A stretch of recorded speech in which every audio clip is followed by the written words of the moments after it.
여러분 안녕하십니까? 아침의 광장 박은정입니다. 복지 혜택에 손길이 닿지 못했던 이른바 수원 세모녀 사건을 두고 이 복지 사각지대를 적극적으로 발굴해야 한다는 목소리가 커지고 있습니다. 경상북도가 관련 대책들을 내놓아서 눈길을 끌고 있는데요.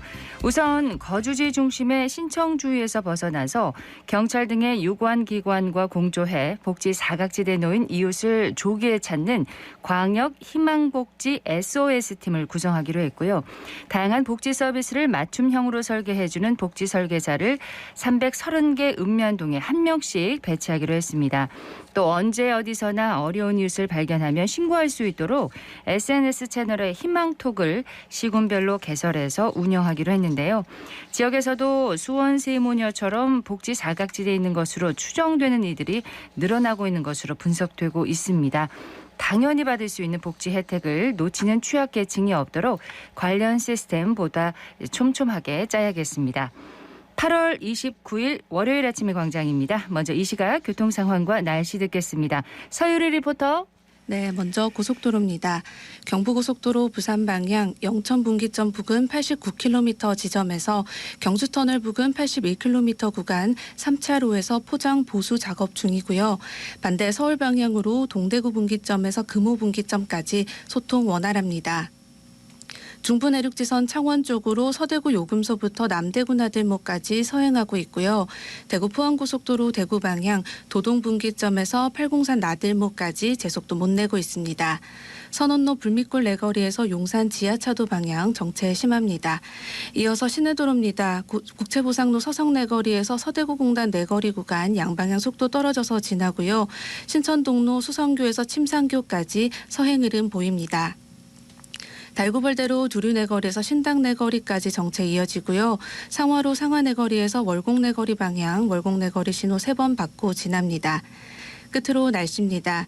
오늘 대구와 경북 하늘은 대체로 흐리겠고 낮 최고 기온은 21에서 26도로 선선하겠습니다. 대기 중상층으로 두꺼운 구름이 유입되면서 오전부터 저녁 사이에 산발적으로 빗방울 떨어지는 곳 있겠고요. 내일 새벽부터 모레 오후까지 5에서 30mm의 비 예상됩니다. 현재 대구의 기온은 20도, 습도는 70%입니다. 지금까지 서유리였습니다. 지역 시사정보 프로그램의 중심 KBS 대구 제일라디오 아침의 광장을 듣고 계십니다. 8월의 마지막 월요일이네요. 8월 29일 아침의 광장 함께하고 계십니다. 8시 33분을 향하고 있습니다. 자, 오늘 아침 지역의 주요 뉴스부터 살펴보겠습니다. 뉴스민의 천영길 기자, 매일신문 김근우 기자 함께합니다. 두 분 어서 오십시오. 네, 안녕하십니까. 반갑습니다. 예, 첫 소식 전해주시죠. 네, 이 국민의힘이 이런 저런 일로 시끄러운 상황인데요. 이런 가운데 비상대책위원회 전환 효력정지 가처분 신청에서 이 사실상 승리를 거둔 이준석 전 대표가 27일 주말에 경북 칠곡군과 대구를 찾았습니다. 이 당내 최대 지지 기반인 이 대구 경북을 찾은 것이 전날이죠. 지난주 금요일 대구를 찾았던 윤석열 대통령을 겨냥한 것 아니냐 이런 해석도 나옵니다. 어디를 방문했나요? 네, 이준석 전 대표가 자신의 SNS를 통해서 이 방문지를 직접 밝혔는데요. 칠곡에 왔다. 현대공원 묘지에 계신 증조할아버지, 큰할아버지 그리고 청구공원 묘지에 계신 할아버지와 작은 할아버지께 오랜만에 추석을 앞두고 인사를 올렸다. 이렇게 밝혔습니다. 네. 오랜 세월 집안이 터전 잡고 살아왔던 칠곡에 머무르면서 책을 쓰겠다. 그리고 점심은 칠성시장에 들러서 먹는다. 역시나 단골 식당이다. 이렇게 덧붙였는데 네. 이 경북 칠곡과 대구와 이 연고를 강조한 것이 이 당내 최대 지지 기반인 이 대구 경북 지역에서 이 국민의힘 지지자들에게 보내는 메시지가 아닌가 이런 해석이 계속 나오고 있습니다. 네. 하필 이 전날 윤석열 대통령이 이 대구의 기업체에 방문해서 규제혁신 전략회의를 열었고 서문시장을 찾았었거든요. 이 보통 우리 정치인들이 서문시장을 찾으면 또 이 반대 이 다른 정당 정치인은 또 칠성시장을 찾죠. 찾기도 했었거든요. 이게 같은 당내에서 윤석열 대통령이 서문시장을 방문하자 그 다음 날에는 이준석 전 대표가 이 칠성시장을 방문한 일, 네. 이 대구 경북에서 이 국민의힘 내부 간의 이 갈등 역시도 여전히 이 중요한 이 분기점이 될 것이다 이런 관측이 나오고 있습니다. 한동안 뭐 칠곡에 머물 계획이 있나 봅니다. 그렇습니다. 뭐 이준석 대표가 어떤 뭔가 정치적 결단이 있을 때마다 대구를 찾거나 이 칠곡군을 방문하기도 했었거든요. 이 다음 행보가 어떻게 나올지도 좀 주목되는 상황입니다. 네, 다음 소식 듣겠습니다. 네, 지난달에 안타까운 사고가 있었죠. 이 대구 죽곡정수사업소에서 일하던 노동자분이 이 황화수소에 질식해서 돌아가시는 그런 사고가 있었는데 수사하고 있나요? 네, 노동당국이 대구시 상수도사업본부에 대한 강제 수사에 들어갔습니다. 이 경찰하고 합동으로 지난주 금요일에 압수수색을 벌였는데 이 당시에 60대 용역업체 직원이 황화수소에 질식해서 숨졌고 이 구조 작업을 하던 공무원 2명도 질식해서 병원으로 옮겨졌지만 다행히 생명에는 지장이 없는 상태라고 합니다. 네. 이 사건의 최대 이슈는 일단 과연 중대재해기업처벌법이 이번에 적용이 될 것인지 또 적용된다면은 어디까지 책임을 물을 수 있을 것인지거든요. 이게 여러 다층적인 구조로 형성이 되어 있습니다. 일단 대구시가 상수도사업본부에 그 정수사업소에 대한 관리를 맡겨놨고요. 그리고 이 상수도사업본부는 또 하청업체에다가 이 내부 관리라든지 이런 부분을 하청주는 방식이었기 때문에 어디까지 올라갈 것이냐. 어쩌면 홍준표 대구시장까지도 책임 소재가 올라갈 수 있다라는 얘기가 사건 초기에는 좀 나왔었거든요. 네. 결국은 안전 관련 매뉴얼을 얼마나 꼼꼼하게 좀 마련을 해뒀고 또 그걸 잘 지켜가면서 하도록 잘 감독을 했는지 이 여부가 관건이 될 것으로 보이는데 다만 제가 지난번에 취재해본 결과로는 홍준표 시장 같은 경우에는 이 취임한 지 얼마 안 된 그런 상황이었기 때문에 현실적으로 거기까지 책임 소재가 올라가기는 좀 쉽지 않을 것 아니겠느냐. 대구시까지는요. 네, 그런 시각이 많았고요. 다만 상수도 사업본부장 같은 경우에는 좀 책임을 피하기가 어려울 것으로 그렇게 보이거든요. 이 향후의 수사 결과에서 이 재판으로 넘어가는 것까지 상당히 좀 관심을 많이 갖고 지켜봐야 될 것 같습니다. 네, 지금 뭐 좀 그 강제 수사에 돌입한 거 보면은 좀 적극적으로 수사에 돌입하는 것 같습니다. 그렇죠. 어느 정도 이제 압수수색을 했다라는 거는 증거를 찾아내겠다라는 의지가 있는 거기 때문에 그렇죠. 이 부분을 좀 어떻게 처리할 것인지 지켜보겠습니다. 네, 소식을 하나 더 듣겠습니다. 네, 그 해고 노동자들을 직접 고용해야 된다라고 하는 이 1심 판결이 나왔던 이 경북 구미의 아사히 글라스를 상대로 해고 노동자들이 그동안에 밀린 임금을 지급하라라고 소송을 했고 이 법원이 임금 64억여 원을 지급해야 된다라고 하는 판결을 지난 19일에 했었는데요. 이 회사 쪽에서 64억 원을 노동자들에게 직접 지급하지 않고 네. 이 법원에 70억 원을 공탁금을 내면서 일단 항소심까지 지켜봐달라 이런 취지의 공탁금을 냈습니다. 손해배상 사건에 따른 강제 집행을 항소심 판결 선고 시까지 정지하기로 결정을 한 건데요. 그동안 23명의 노동자들이 7년 동안 받지 못했던 임금을 다 더하니까 이자까지 더하니까 64억 원 정도였고 여기에다가 앞으로 항소심이 끝날 때까지 어떤 결과가 나오든 간에 회사가 이자를 또 6억 원 정도 부담을 했어야 됐거든요. 네. 이 노동자들 입장에서는 이렇게 계속해서 직접 고용을 하라, 임금까지 지급하라는 판결이 나옴에도 불구하고 계속해서 재판을 끄는 것이 좀 부당하다 이런 입장을 밝히고 있는데요. 일단 회사 쪽에서는 이 금액이 더 눈덩이처럼 불어나더라도 이 재판을 끝까지 끌고 가보겠다라고 네. 하는 판단을 내린 것 같습니다. 예. 이 모쪼록 이 회사와 노동자들 간에 이 법원의 판단들이 나오게 된다면 서로 상호 좀 이 협의가 잘 진행됐으면 하는 바람인데 이 법적 소송으로 지금 해고된 지 7년이 지났는데 한 8년 이상까지도 길어지게 될 것 같습니다. 예. 재판은 계속된다는 의미네요. 그렇습니다. 지금 재판은 계속되고 있습니다. 지역 소식 여기까지 들었고요. 이슈 토크로 넘어가겠습니다. 오늘 짚어볼 이슈는 뭔가요? 네, 이 공간 부족으로 본청에서 밀려나서 외부 사무실에 근무하는 공무원이 대구에만 이 1,360여 명에 이르는 것으로 나타났습니다. 업무 비효율에 임대료 부담까지 여러 가지 문제가 제기되고 있지만 예산 부족과 주민 반발 등으로 이 청사를 새롭게 짓거나 이전하는 게 쉽지 않다고 하는데 이 관련 내용을 한번 살펴보겠습니다. 그렇군요. 김건우 기자가 직접 취재한 내용이라고 하는데 오늘 함께 얘기를 나눠보도록 하겠습니다. 네. 외부 사무실에서 근무하는 공무원이 대구에서 그럼 얼마나 된다는 건가요? 이게 사실은 제가 취재를 하면서 정확히 좀 기준을 잡아야 했는데요. 원래 같으면은 본청에 있어야 하는데 이 공간이 부족해가지고 외부 사무실을 임차해서 나간 사례만 이제 종합을 했습니다. 네. 이걸 정보공개 청구를 통해서 취합을 해보니까 앞서 말씀해 주셨던 대로 1,360명 정도, 360명에 이르는 것으로 나타났거든요. 이게 대구 전체 공무원이 13,562명 정도 되니까 이거의 한 10% 정도가 이제 본청에서 일하지 못하고 있는 그런 상황이었습니다. 이게 앞서 말씀드렸다시피 원래 이제 다른 지역에서 근무하는 서울 사무소 또는 세종 사무소 이런 거는 다 뺐고요. 네. 또 행정복지센터를 임차청사로 쓰는 경우가 있었는데 이거 같은 경우에 이제 그 정식 행정복지센터를 어디 지을지 결정해서 짓기 전까지 임시로 쓰는 거기 때문에 이것도 다 제외한 수치거든요. 만약 이것까지 포함을 하게 되면 한 1,500명 정도 가까이 되기 때문에 사실 여기서 1,500명 중에 굳이 따지자면 예전에 시청 별관이라고 불렀던 지금의 대구시 상격청사 여기서 근무하는 한 1,000명 정도 직원들은 뭐 사실 거기가 본청사는 아니지만 사실상 본청이나 다름없을 정도로 그렇게 규모를 갖춘 곳이기 때문에 네. 이거를 다 뺀다라고 해도 500명 그런 인원도 가까이. 다 빼고요. 아니요, 그 인원들을 포함해서 1,360명이고요. 네. 이거를 뺀다고 해도 앞서 말씀드렸던 다양한 그런 사례들을 종합했을 때 거의 500명 가까이 되는 그런 공무원들이 이 본청에서 일하지 못하고 바깥에 있는 임차 사무실에서 일하고 있었습니다. 시군 구별로 좀 살펴보면 어떻습니까? 네, 일단 뭐 대구시는 앞서 김근우 기자가 이야기한 것처럼 이 상격동 청사에 1,000여 명 정도가 들어가면서 좀 숨통이 트였습니다.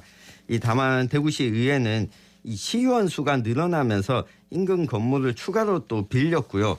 입법 홍보 담당관실 27명이 근무 장소를 옮겼습니다. 이 구군 상황은 더욱 심각한데요. 남구청은 시장경제과와 공원녹지과를 외부 사무실로 내보냈고 이 동구청은 문화체육과와 관광과 식품산업과 등을 외부 사무실로 옮겼습니다. 네. 이 수성구청은 아예 이 도보 12분 거리인 만촌동의 한 건물 2개 층을 빌려서 만촌별관이라고 이름을 지은 다음에 문화예술과, 관광과, 자원순환과 등 6개 과를 이전하기도 했습니다. 네. 그러니까 뭐 이렇게 예를 들면 제가 여기서 근무하지 않고 다른 곳에서 근무한다는 거잖아요. 그렇죠. 공간이 모자라가지고. 그러니까요. 일을 하다 보면은 불편한 점이 한두 가지가 아니겠는데요. 그렇죠. 사실 저도 이거를 취재해보기 전에는 뭐 요즘 다 이제 전화로도 해결이 되고 다 결제 같은 것도 전자로 하는데 뭐가 그렇게 불편함이 있겠느냐라고 생각을 했는데 실제로 얘기해보니까 생각보다 좀 불편함이 크다고 하더라고요. 일단 제일 와닿는 거는 밥 먹으러 가기가 불편하다고 합니다. 어쨌든 구청사에서 근무를 하게 되면은 이제 지하에 구내 식당이 있으니까 이제 편하게 밥을 먹으러 갈 수 있는데 중요한 일이죠. 네, 그 밥 먹으러 좀 오래 걸린다라는 그런 민원들이 많았고요. 그 다음에는 이제 그 업무적으로는 이제 서류 같은 것들을 옮길 때 아무리 요즘 전자결제 같은 시스템이 잘 돼 있다고 해도 그 특히나 좀 경직돼 있는 공직사회에서는 실제 서류를 가져가 가지고 하고 해야 되는 경우가 굉장히 많지 않습니까? 굉장히 무거운 경우들이 많은데 그 손수레를 끌고 덜덜거리면서 끌고 그걸 10분씩 이제 가가지고 그 일을 처리하고 다시 그걸 가지고 오고 해야 되는 그런 실제로 상황들. 그렇게 한단 말이에요. 네, 그런 상황들도 있다고 하고요. 그다음에 이 예를 들어서 그 바깥에 있는 과가 그 해당 국의 어떤 주무부서일 경우에는 국장은 본청에 있는데 이제 그 주무부서는 또 바깥에 있다 보니까 간단하게 만나가지고 이제 얘기를 하고 회의를 해가지고 처리할 수 있는 문제들도 뭐 전화로 여러 번 해보다가 아유 안 되겠다 내가 알아서 알아볼게요 이러고 그냥 약간 치우는 그런 식으로 네. 약간 좀 비효율이 빚어지고 있는 그런 경우도 많다고 합니다. 시간적, 공간적인 비효율성, 불편함이 많을 것 같습니다. 그렇죠. 임차 비용도 만만치 않을 것 같아요. 네, 뭐 서울 사무소와 행정복지센터, 임시청사 등을 제외하고도 이 대구시와 8개 구군청이 매달 쓰는 외부 청사 임차료만 6,686만 원에 이릅니다. 만약 같은 공공기관 소유 사무실을 빌리면 무상으로 임차하거나 시세보다 저렴하게 쓸 수 있지만 민간 사무실을 빌리게 되면 이 고액의 임차료를 내야 하는 경우도 많아서 네. 예산 낭비다라고 하는 지적도 잇따르고 이건 있습니다. 뭐 당연하겠죠. 근데 이걸 해결하는 방법은 청사를 증축하거나 또 이전하거나 신축하는 방안들일 텐데 네. 이게 쉽지 않으니까 이런 문제가 있는 거겠죠? 그렇죠. 일단 큰 틀에서 봤을 때 한 두 갈래 정도의 문제가 있는데 첫 번째 갈래는 일단 물리적으로 이제 구청들 같은 경우는 돈이 없습니다. 실제로 이제 어느 정도 규모 있는 청사를 제대로 신축을 하려면 한 500억 원 정도는 필요하다고 해요. 근데 네. 이 500억 원을 마련할 수 있는 구청이 지금 수성구청밖에 없는 상황이거든요. 수성구청은 실제로 이제 청사 건립을 위해서 기금을 계속 적립을 하다가 지금 조금 어느 정도 이전에 대한 가닥을 잡은 상황인데 나머지 구청 같은 경우에는 지금 돈이 모자라 가지고 이걸 제대로 붙지 못하고 있는 그런 상황들이 많고요. 그리고 이거를 좀 이게 현 부지를 팔고 그 돈으로 옮기는 뭐 일종의 기부대 양의 방식도 생각을 해볼 수 있겠습니다만 이 부분 같은 경우에도 사실 뭐 그 주민들의 반발 이런 것들을 또 생각을 해야 되는 상황이거든요. 그래서 네. 아무래도 좀 궁여지책을 굉장히 내놓고 있습니다. 이 사무실을 더 좁게 쓰거나 아니면은 수성구청이나 이런 곳들은 좀 빈 공간에다가 그 청사 내 빈 공간에 별관을 또 지어가지고 주차 공간이 굉장히 없어지기도 했거든요. 네. 그래가지고 물리적인 공간 부족을 좀 벗어날 수가 없다 보니까 뾰족한 해결책이 없는 그런 상황입니다. 대구시는 어떻습니까? 지금 신청사 진행이 어떻게 되어가고 있죠? 네, 뭐 사실 가장 조금 속도가 났었습니다. 행정안전부의 지방재정투자심사도 마쳤고 이 설계 공모에도 착수를 했습니다.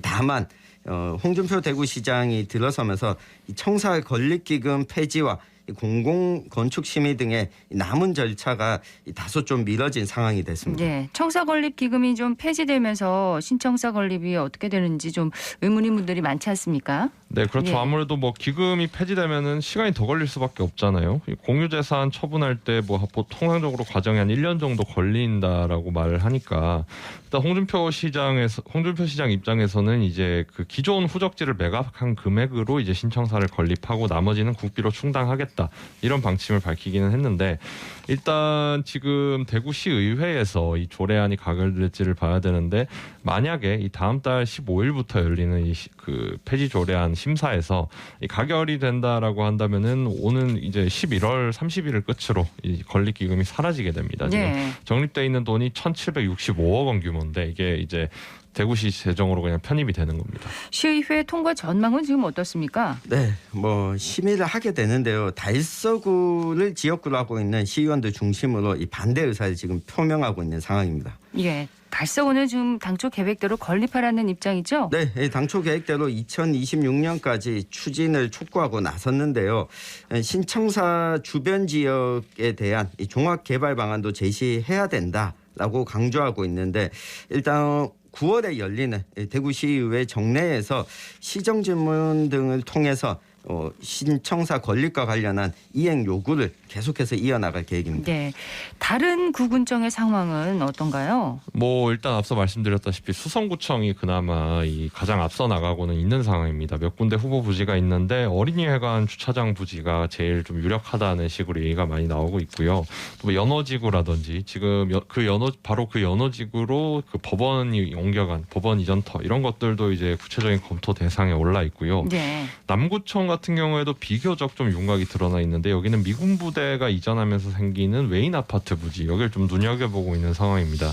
이 기지 안에 31,326제곱미터 정도 규모로 이 LH 소유 부지가 있는데 이 협의 결과에 따라서 여기에 이 일대를 이제 행정복합타운으로 수건이었던 남부서방서까지 넣어가지고 만드는 그런 방안을 구상하고 있고요. 네. 근데 다른 구청들 같은 경우는 앞서 말씀드렸던 두 가지 이유, 예산 문제하고 주민 반대 이 두 가지 갈래 이유 때문에 사실은 좀 뚜렷한 움직임을 보이지는 못하고 있습니다. 쉽지가 않군요. 그렇죠. 상당한 의지가 없으면 좀 어려울 것 같다는 의견이 많더라고요. 예. 동구청 같은 경우는요? 일단 동구청 같은 경우에는 뭐 윤석준 구청장이 취임하고 나서 구체적으로 검토까지는 했던 걸로 보이는데 현실적으로 이제 당장 이전하기가 좀 어렵다라는 판단을 내리고 이 대체 부지를 좀 사거나 아니면 동쪽에 그 교통과가 있는 작은 별관이 있거든요. 거기를 조금 이제 높인다든지 증축하는 그런 방안을 논의하는 걸로 알려졌습니다. 예. 참 업무의 효율성이나 인력이나 또 재정적인 측면에서 이 부족한 청소 문제는 반드시 좀 해결해야 할 부분인 것 같습니다. 장기적으로 또 필요하고요. 맞습니다. 시민 여론 이야기를 많이 하는데 시민들과 함께하는 공간으로 설계를 한다면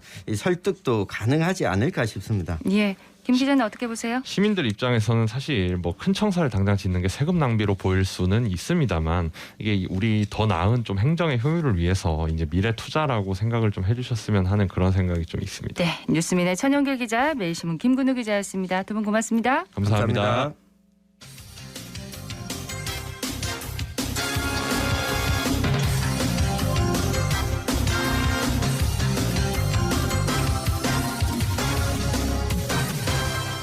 월요일 아침의 광장 함께하고 계십니다. 8시 50분 향하고 있습니다. 인생 전환기에 있는 우리 지역의 청년들이 보다 나은 삶을 준비할 수 있도록 지역의 청년 정책 소개합니다. 청년 리포트 대구시 청년상담소 강혁주 상담사 함께합니다. 어서 오세요. 네, 반갑습니다. 네, 오늘은 어떤 청년 정책을 좀 살펴볼까요? 네, 소개된 것처럼 저는 대구 청년상담소의 청년정책상담가로 활동하고 있는데요. 요즘 부쩍 청년상담소를 찾는 청년들이 진로나 적성에 대한 고민을 많이 하는 것 같더라고요. 예. 아무래도 아직까지 우리 교육과정이 다양한 직업이나 진로를 탐색하거나 체험할 수 있도록 지원하지 못하고 있다는 생각이 되는데, 그렇다 보니 진학을 앞둔 청년이나 졸업 후 직업기에 진입하는 청년, 또 직장 생활을 하다가 적성이나 진로에 대한 고민을 많이 하는 것 같습니다. 그렇죠. 그래서 오늘은 갭이어 정책에 대해서 안내해 드리려고 합니다. 갭이어요? 예. 네, 갭이어의 사전적 의미는 고등학교에서 대학에 진학하기 전에 갖는 일정 기간의 휴식으로 학업을 잠시 중단하고 자신이 하고 싶은 일을 하며 흥미와 적성을 찾는 기간을 이야기하는데요. 이 기간에는 봉사, 여행, 진로 탐색, 교육, 인턴, 창업 등의 활동을 직접 하며 앞으로 진로를 설정하는 거죠. 영미권에서는 전통적으로 중등교육이 끝나고 고등교육을 받기 전에 예정인 학생들 사이에서 이루어지고 있습니다. 네.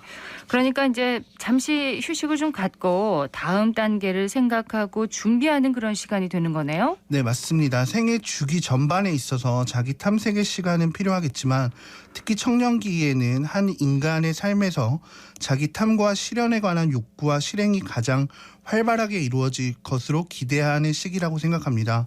적극적인 자기 탐구와 시도를 통해 이루어지는 다양한 삶의 경로들은 곧 청년 개인의 다양성과 사회적 다양성으로 연결될 수 있기 때문입니다. 네. 하지만 현대사회의 청년들은 여러 가지 제약들로 인해 충분한 자기 탐구와 새로운 경험의 기회를 마주하고 있지 못하고 있는데요. 그로 인한 부정적인 결과는 현재에 대한 불만과 미래에 대한 막연한 불안으로 이어지기도 합니다.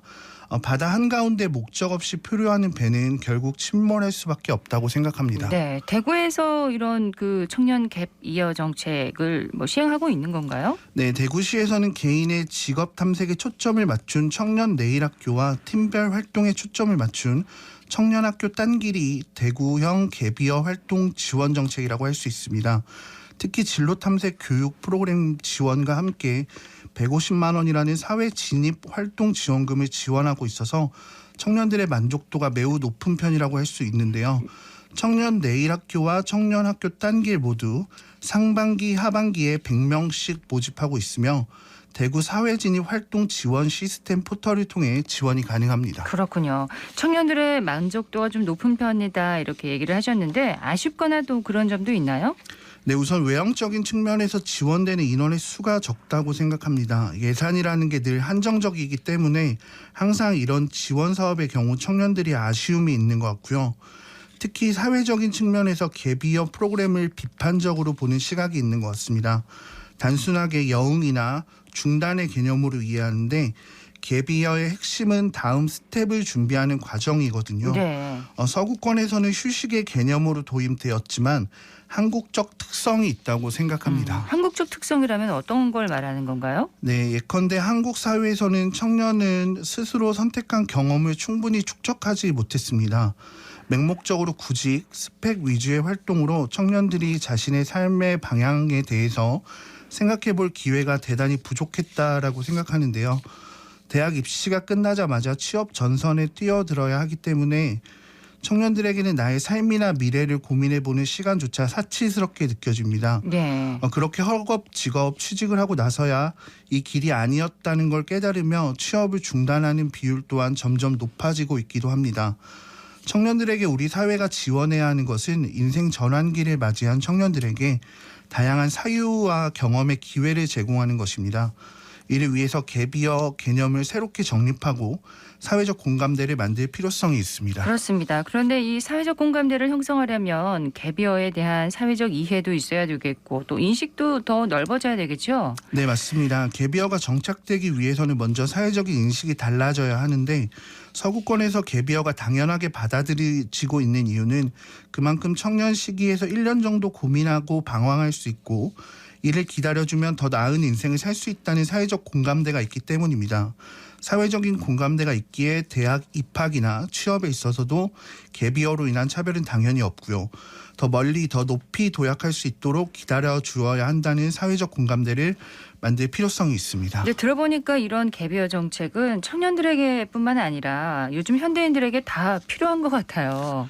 네, 맞습니다. 한국형 갭이어 프로그램은 스스로 선택하는 경험이 부족한 청년들에게 자신을 되돌아보고 현재를 생각하며 미래를 계획하는 시간을 제공하기에 삶의 전반에 걸쳐 필요한 프로그램으로 추진되어야 합니다. 이를 위해서 갭이어를 평생학습 차원에서 생애 주기별로 프로그램 다양화와 고도화로 활용할 필요성이 있습니다. 네. 갭이어 프로그램을 추진 결과를 토대로 청년들에게 충분한 시간적 여유와 소통의 기회가 주어진다면 자신의 삶을 좀 더 주체적으로 변화시킬 수 있고 더 나아가 지속 가능한 사회의 생산력을 높이는 가능성을 보여줄 수 있습니다. 네. 따라서 갭이어 프로그램을 이행기는 청년을 중심으로 진행하되 단순히 청년 정책으로 한정하여 추진하기보다는 평생학습 차원으로 누구나 한번 갭이어를 경험할 수 있도록 확대하는 것을 검토할 수 있고요. 이를 통해 생애 주기별로 새로운 전환점에서 적절한 도움을 제공하는 평생학습 차원의 정책으로 발전이 이루어진다면 네. 청년들이 40대에서 50대 이후의 삶을 계획하는 삶에 있어서 전반적인 긍정적인 효과를 가져올 수 있을 것이라 기대하고 있습니다. 대구시 청년상담소 강혁주 상담사였습니다. 고맙습니다. 네, 감사합니다. 오늘 대구 경북 지역 대체로 흐리겠습니다. 낮 기온은 22도에서 27도 분포로 30도를 밑돌면서 다소 선선한 가을 날씨를 보이겠습니다. 아침의 광장 월요일 순서 여기까지입니다. 박은정이었습니다. 고맙습니다.